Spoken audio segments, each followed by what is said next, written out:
नमस्कार। Challenge board में आप सभी का स्वागत है।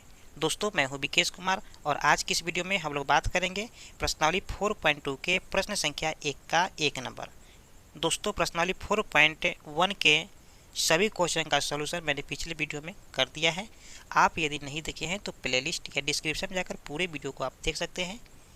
हम यहाँ पर सोल्व करने जा रहे हैं कि प्रश्नावली 4.2 के प्रश्न संख्या 1 का 1 नंबर।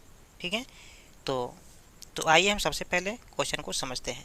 क्वेश्चन में कहा जा रहा है कि गुणनखंड विधि से निम्न द्विघात समीकरणों के मूल ज्ञात कीजिए। ठीक है, और यहाँ पर हमें एक द्विघात समीकरण दिया गया है, यानी कि x square minus 3x minus 10 equal to 0। ठीक है, देखिए हमें यहाँ पर निकालना है द्विघात समीकरण का मूल। ठीक है, तो मूल का मतलब होता है एक्स, हमें एक्स का मान निकालना है यहाँ से। ठीक है, तो आइए इसको हम सोल्व करते हैं।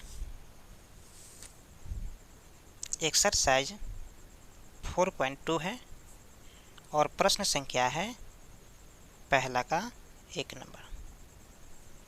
तो सबसे पहले हम यहाँ पर लिखेंगे दिया गया है, दिया गया है।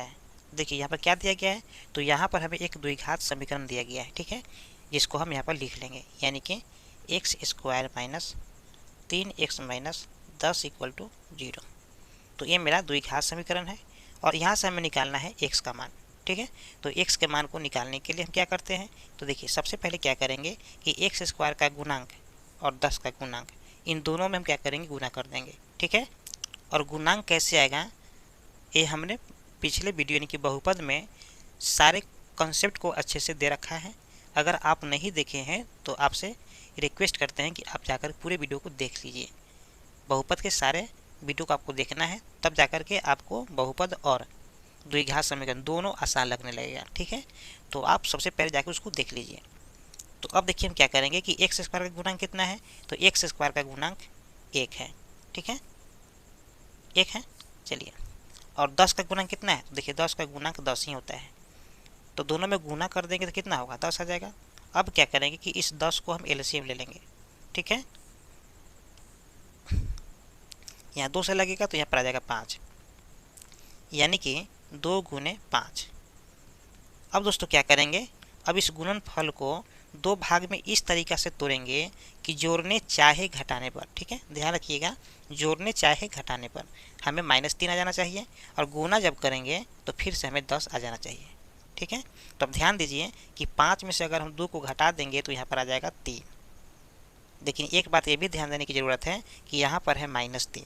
तो सबसे पहले क्या करेंगे कि 5 को कर देंगे माइनस में और 2 है तो उसको कर देंगे हम प्लस में, तो यहाँ पर आ जाएगा -3।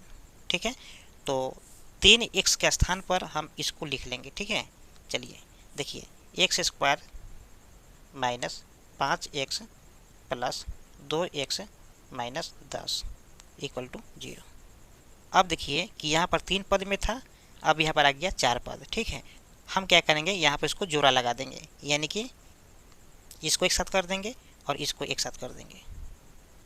ठीक है, देखिए ध्यान देने की ज़रूरत है कि इन दोनों में से जो मिलेगा उसको हम बाहर निकाल देंगे, जो नहीं मिलेगा उसको हम अंदर रखेंगे। ठीक है, इसको कहते हैं कॉमन लेना। तो देखिए इसको पहले तोड़ लेते हैं हम अच्छे से, यानी कि एक्स स्क्वायर माइनस 5x। इसको कैसे तोड़ेंगे, देखिए एक्स स्क्वायर को हम क्या लिख सकते हैं, एक्स गुने एक्स, माइनस तो माइनस कर देते हैं। 5x को क्या लिख सकते हैं, 5 गुने एक्स। अब दोनों में जो होगा उसको हम बाहर कर देंगे और जो नहीं मिलेगा उसको हम अंदर लिख देंगे, यानी कि x देखिए मिल रहा है तो हम x को बाहर कर देंगे। इसके अलावा कोई नहीं मिल रहा है तो हम बाकी सबको ऐसे ही लिख देंगे। ठीक है, चलिए तो इस चीज़ को यहाँ पर लिख लेते हैं, x इंटू एक्स माइनस 5। देखिए यहाँ पर प्लस है तो हम यहाँ पर प्लस देंगे। अब देखिए 2x माइनस 10 यहाँ पर लिख लेते हैं, 2x माइनस 10। देखिए इसको कैसे तोड़ेंगे, देखिए 2x को हम लिख सकते हैं यहाँ पर 2 गुने एक्स, माइनस है तो माइनस, 10 को लिख सकते हैं 2 गुने 5। अब हम आपको क्या कहे थे कि जो दोनों में मिलेगा उसको हम बाहर निकाल देंगे, जो नहीं मिलेगा उसको हम अंदर रखेंगे। यानी कि देखिए 2 और 2 मिल रहा है तो 2 को हम बाहर निकाल दिए, जो नहीं मिला यानी कि x नहीं मिला है तो x लिख देंगे, माइनस 5 नहीं मिला है तो 5 लिख देंगे। स्पष्ट है, चलिए तो यहाँ पर इस चीज़ को हम यहाँ पर लिख लेते हैं, यानी कि 2 इंटू एक्स माइनस 5।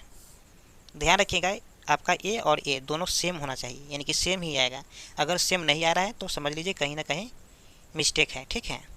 अब दोस्तों क्या करेंगे कि बाहर वाले को हम एक साथ कर देंगे, यानी कि x है और यहाँ पर +2 है, तो यहाँ पर हो जाएगा x+2। अब ये दोनों एक जैसा है तो इन दोनों में से हम एक को लिख लेंगे, यानी कि x - 5। ध्यान दीजिए यहाँ पर x+2 है तो यहाँ पर लिख देंगे x+2 = 0 कर देंगे, और यहाँ पर x - 5 है तो x - 5 = 0 कर देंगे।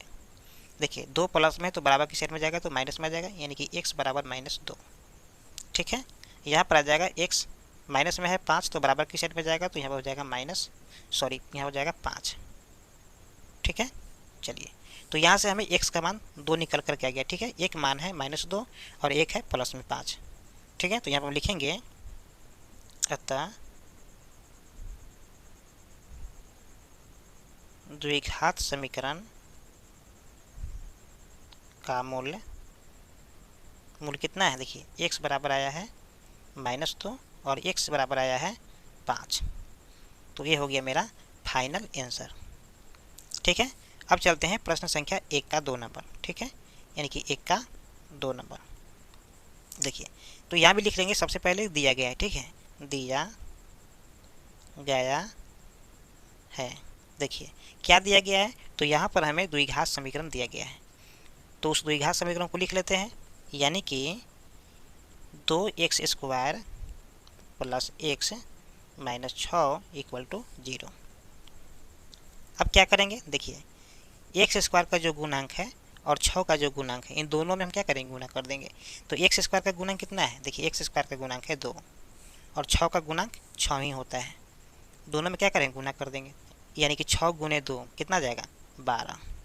देखिए अब 12 जो मेरा आया है, इस 12 को हम करेंगे गुणनखंड, ठीक है, यानी कि 2 से लगाएंगे तो यहाँ पर 6 आ जाएगा, फिर 2 से लगाएंगे तो यहाँ पर 3 आ जाएगा, यानी कि मेरे पास कितना आया, तो मेरे पास आया है 2 × 2 × 3। अब दोस्तों क्या करेंगे कि इस गुणनखंड को 2 भाग में इस तरीक़ा से तोड़ेंगे कि जोड़ने या घटाने पर, ध्यान रखिएगा, जोड़ने या घटाने पर 1 आना चाहिए, और जब गुणा करेंगे तो फिर से मेरे पास 12 जाना चाहिए, ठीक है। चलिए तो देखिए अब क्या करेंगे, 3 और 2 को एक साथ कर देंगे, यानी कि 6 हो गया, और 2 है तब +2 कर दीजिए तो यहाँ पर आ जाएगा 8, या 6 में से 2 घटाइएगा तो यहाँ पर आ जाएगा 4।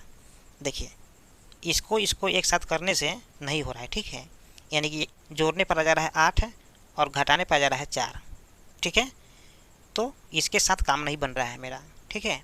तो हम क्या करेंगे कि इसको एक साथ रख के देखते हैं, यानी कि 2 दूनी 4, यहाँ पर है 3, 4 अब +3 करेंगे तो यहाँ पर आ जाएगा 7, ठीक है। जबकि हमको कितना लाना है, x लाना है, कि 1 लाना है।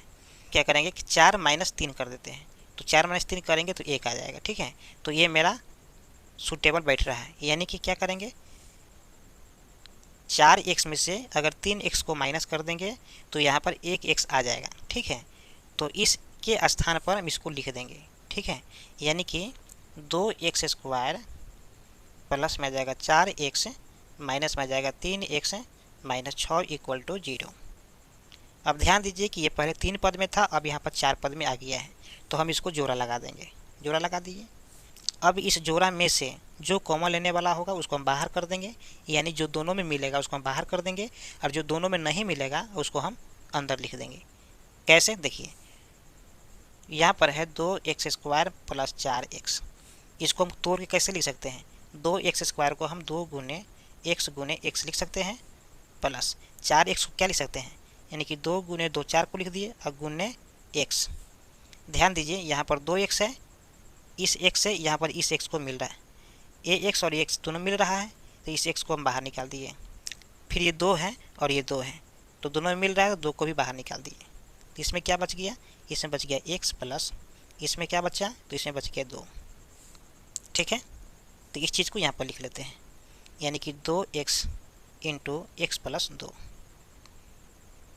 यहाँ पर माइनस है तो यहाँ पर माइनस कर देंगे, तो ध्यान रखिएगा माइनस जब बाहर करेंगे तो इसके अंदर में साइन चेंज हो जाएगा, ठीक है।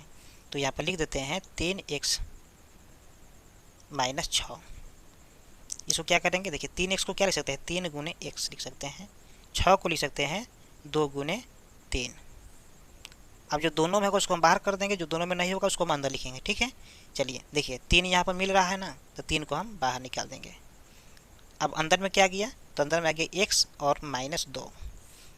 और हम आपको क्या कहे थे कि जब माइनस को कॉमन लेंगे तो अंदर का साइन चेंज हो जाएगा, यानी कि माइनस है तो क्या होगा, प्लस हो जाएगा। ठीक है, चलिए तो यहाँ पर लिख देते हैं -3 ले लिए, तो यहाँ पर आ जाएगा x + 2। अब दोस्तों क्या करना है कि जो दोनों बाहर है, ठीक है, इन दोनों को एक साथ कर देते हैं, यानी कि 2x - 3।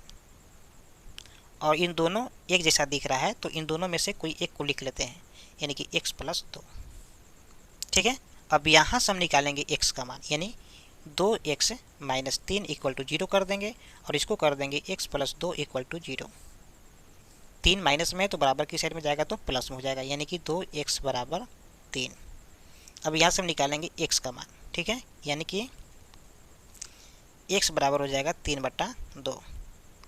ठीक है, अब यहाँ देखिए x है और 2 प्लस में तो बराबर की साइड में जाएगा तो माइनस में 2 हो जाएगा। ठीक है, तो यहाँ पर फाइनली कितना गया, -2। और एक आया है x बराबर 3/2, और एक x बराबर आया है -2। तो इस तरह से हमें x का मान 2 आया है, एक आया है 3/2 और एक आया है -2। तो यहाँ पर लिखेंगे अतः द्विघात समीकरण का मूल, ठीक है, मूल कितना है, x बराबर आया है 3/2 और दूसरा आया है -2। तो ये मेरा है फाइनल आंसर। ठीक है दोस्तों, यदि आप इसके पीछे की वीडियो नहीं देखे हैं तो प्लेलिस्ट डिस्क्रिप्शन में जाकर पूरे वीडियो को आप देख सकते हैं। फिर मिलते हैं एक और नए वीडियो के साथ, तब तक के लिए जय हिंद।